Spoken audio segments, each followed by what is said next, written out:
سچا واقعہ حضور نے اپنے صحابہ کو سنایا۔ 3 آدمی سفر کے لیے روانہ ہوئے، یہاں تک کہ ان کو رات پڑ گئی، تو ایک غار کے اندر وہ داخل ہوئے رات گزارنے کے لیے۔ آندھی چلی، بارش آئی، تو اوپر سے ایک پتھر لڑکا اور وہ غار کے دروازے پہ آ کے گر گیا، اور اتنا بھاری اور بڑا پتھر تھا کہ اس نے غار کا دروازہ بند کر دیا۔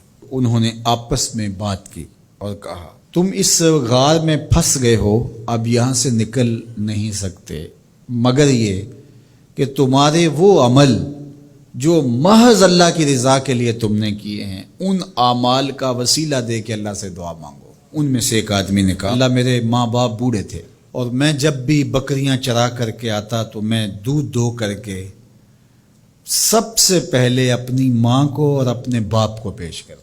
ایک دن میں سرسبز درختوں کی تلاش میں بکریاں لے کے کوئی چارہ، کوئی درختوں کی تلاش میں دور نکل گیا۔ میں جب واپس پلٹا دونوں سو چکے تھے۔ میں نے یہ مناسب نہ سمجھا کہ میں ان کو جگاؤں، بیدار کروں کہ اٹھو دودھ پی لے، لیکن اب سارا دن وہ بھوک سے تھے، تو اچانک آنکھ کھلے اور بھوک کی شدت سے تڑپے، تو میں وہاں سے ہٹ بھی نہیں سکا۔ تو کہتا ہے کہ میں بچوں کو نظر انداز کیا اور ماں باپ کے جاگنے پہ دھیان رکھا، اور یوں ساری رات بیت گئی۔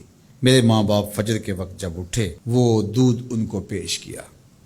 اب یہ عمل پیش کر کے کہتا ہے، اے اللہ اگر یہ میں نے محض تیری رضا کے لیے کیا، تو جانتا ہے میرے دل کو، تو اس پتھر کو ہٹا دے۔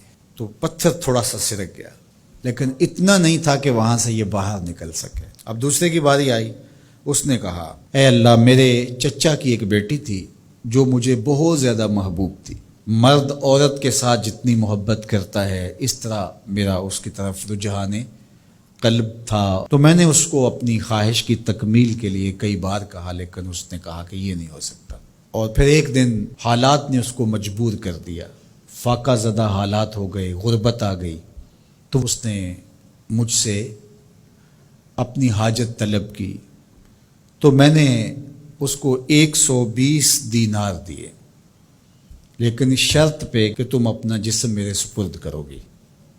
اب مجبوری سے اس نے کہا ٹھیک ہے، لیکن میں نے دیکھا کہ اس کا وجود اللہ کے خوف سے کانپ رہا تھا، اور مجھے کہنے لگی اتق اللہ، اللہ سے ڈر اور اس کی حدوں کو نہ توڑ۔ میری خواہشات تو پگلی تھیں، آرزویں تو بےتاب تھیں، اور میں اس کی قیمت بھی ادا کر چکا تھا، لیکن اس کا یہ جملہ کہ اللہ سے ڈر، تو میں تیرے سے ڈر کے اس کو چھوڑ دیا، اور جو اس کو میں نے 120 دینار دیے تھے وہ بھی اس کے پاس رہنے دیے۔ اللہ میرے اس مخفی عمل کو تو ہی جانتا ہے، تو اگر میں نے تیری رضا کے لیے ایسا کیا تو اس پتھر کو ہٹا دے۔ تو پتھر تھوڑا سا ہٹ گیا، سوراخ تو زیادہ ہو گیا، لیکن ابھی بھی وہاں سے گزرنا ممکن نہیں تھا۔ اب تیسرے نے کہا، اے اللہ میں مزدوروں سے کام لے رہا تھا اور ان کی مزدوری میں نے دے دی، ایک مزدور بتائے بغیر چلا گیا، تو میں نے کیا کیا کہ اس کے مزدوری کے پیسے کاروبار میں لگا دیے، کاروبار میں برکت ہوئی، اور بہت زیادہ وہ کاروبار جو اس کی مزدوری سے شروع کیا گیا تھا پھیل گیا۔ تھوڑی سی مزدوری تھی لیکن کاروبار بہت پھیل گیا۔ اب میں اس کے اندر کچھ ایک آنا ٹگا نہیں لیا۔ ایک عرصے کے بعد وہ شخص آیا، اس نے کہا مجھے میری مزدوری دے۔ تو میں نے کہا یہ بکریاں، یہ بھیڑیں، یہ اونٹ، یہ غلام، یہ نوکر چاکر، یہ سب کچھ ہے، یہ تیری مزدوری ہے۔ تو اس نے کہا میرے ساتھ مذاق نہ کر، وہ میں تو مزدوری کے وہ چند جو لینے آیا ہوں اور آپ کہتے ہیں یہ سب کچھ تیرا ہے۔ تو اس نے ساری صورتحال بتائی، تو اس نے وہ ساری بکریاں، وہ سارے اونٹ، ساری گائے اور سارے غلام ہانکے اور چل دیا۔ کہا اے اللہ اگر یہ عمل میں نے تجھے راضی کرنے کے لیے کیا تھا تو پتھر کو ہٹا دے۔ تو حضور نے فرمایا وہ پتھر ہٹ گیا اور یہ چلتے ہوئے باہر آ گئے۔ جب اللہ کی رضا کے لیے کام کیے تو مشکلوں سے نکلنے کے راستے ملتے۔ ایک روایت میں آتا ہے جو آسانی کے وقت اللہ کو فراموش نہیں کرتا، اوکھے ویلے اللہ اس کو فراموش نہیں کرتا۔